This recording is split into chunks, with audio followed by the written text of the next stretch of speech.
आज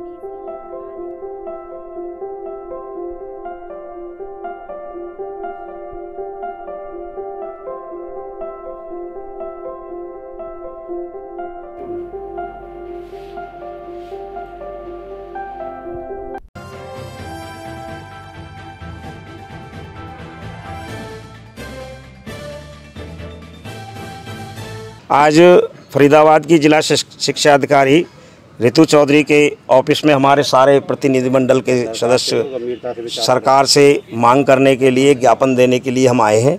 और हमने सबसे प्रमुखता से ये मांग रखी है कि सरकार की तरफ से, डायरेक्टरेट की तरफ से, जिला शिक्षा अधिकारी कार्यालय की तरफ से ये घोषणा की जा रही है गली मोहल्लों में जा कर के कि सरकारी स्कूलों में बिना टीसी के फ्री एडमिशन हो रहे हैं।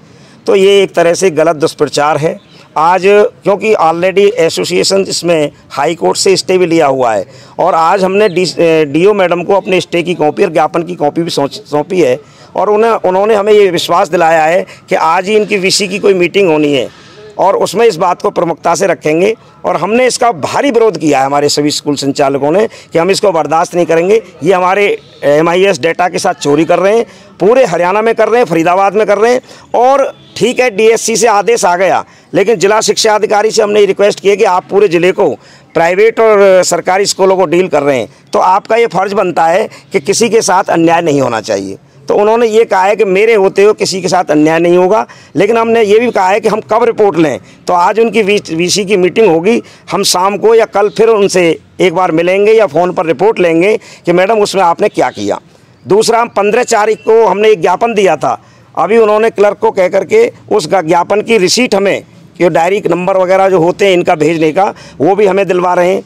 एक बात हमने रखी थी कि एक तारीख से हमारे स्कूल रेगुलर खुलने चाहिए, तो मैडम ने यही कहा है कि ये सरकार का और स्वास्थ्य मंत्रालय का फैसला है और मैं अपनी रिपोर्ट में आपकी बात कहूँगी और जैसा भी सरकार फैसला लेगी वो हम उसके साथ हैं। आर्थिक पैकेज की बात थी, एक छोटी मोटी दफ्तर की कुछ समस्याएं थी कि क्लर्कों के फ़ोन जाते हैं, क्योंकि मैडम जब से आई हैं 2-3 महीने से तो आपस में इनका चेंज हुआ है स्टाफ का इधर उधर, तो वो नए क्लर्क जो आए वो ऑफिस में से फ़ोन कर देते हैं मान्यता की कॉपी। और 30-40 साल पुराना स्कूल है जो बहुत स्मूथली चल रहा है, सिस्टम से चल रहा है, कभी उसकी कोई शिकायत नहीं हुई। आज किसी ने कोई छोटी मोटी शिकायत भी कर दी तो उस शिकायत पर यहाँ से हालांकि इंस्पेक्शन करें, कागज़ देखें, हमारे सबके कागज़ पूरे हैं, सारी मान्यताएं, सारे स्कूल ठीक चल रहे हैं। तो फिर भी एक बार मैडम से हमने बात रखी कि ऐसा अननेसेसरी रूप से किसी स्कूल को परेशान ना किया जाए। ऐसा है कि वो ITI जो लगाई थी हमारी बल्लभगढ़ प्राइवेट स्कूल एसोसिएशन है, उसके मोस्टली स्कूल 90% 80% हरियाणा बोर्ड के स्कूल हैं और देहात में और शहर में दोनों जगह स्थित हैं। और जो कॉलोनियों में स्कूल होते हैं या शहर में और देहात में, आप समझते हो देहात में और शहर में फीस बहुत कम आती है। यदि बच्चे पढ़ने आएंगे तो पेरेंट्स फीस देंगे, नहीं देते। तो जिनका आप जिक्र कर रहे हैं ITI लगाई थी, उसमें हमारा एसोसिएशन का एक भी मेंबर स्कूल नहीं है। मैं आपके चैनल पर इस बात को कहता हूं और जिनकी लगाई है वो अपना जवाब दें। लहर तो पहले भी आई थी, उससे पहले भी इनको नहीं पता था, सरकार को भी नहीं पता है कि कोरोना किस काल में किस रूप में फैलेगा। तो यदि कोई जनमानस की हानि और कोई खतरनाक स्टेज आएगी तो हमने आपके चैनल के माध्यम से अब ठीक माहौल, यदि सरकार को लगता है कि हम भी कह रहे हैं, कल फरीदाबाद में 3 केस आए थे पॉजिटिव, तो ये शून्य में जा रहा है बिल्कुल।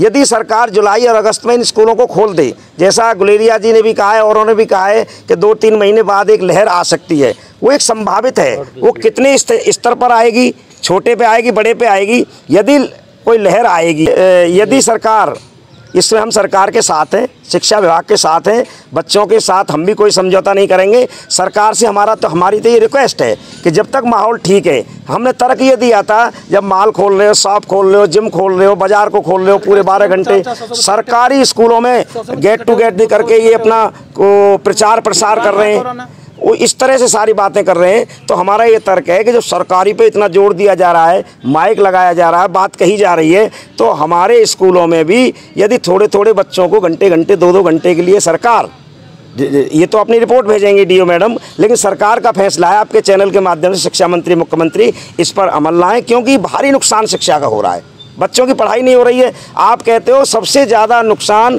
जो मिडिल क्लास है, बहुत देहात के अंदर या ग्रामीण क्षेत्र में जो बच्चे पढ़ते हैं उनका हो रहा है। ना मोबाइल है, और ना वो पढ़ पाते हैं। और सबसे बड़ा जो मुद्दा हमारा था मैडम से, और मैडम ने हमें विश्वास भी दिया है कि बिना टीसी का जो ये एडमिशन कराने की बात कर रहे हैं, या तो ये जल्दी से जल्दी 2-4 दिन में ये वापस हो, वरना हमारी सारी फरीदाबाद के साथ साथ हरियाणा की एसोसिएशन से 3-4 दिन से बात चल रही है कि हम, यदि सरकार ने और डीओ मैडम ने या किसी ने भी, हम सबको पार्टी बनाएंगे।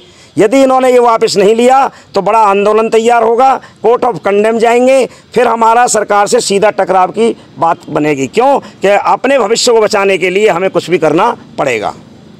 खबरों की विस्तार से जानकारी के लिए सब्सक्राइब करें हमारा चैनल और क्लिक करें बेल आइकन पर, ताकि कोई भी खबर आपसे अछूती ना रह सके।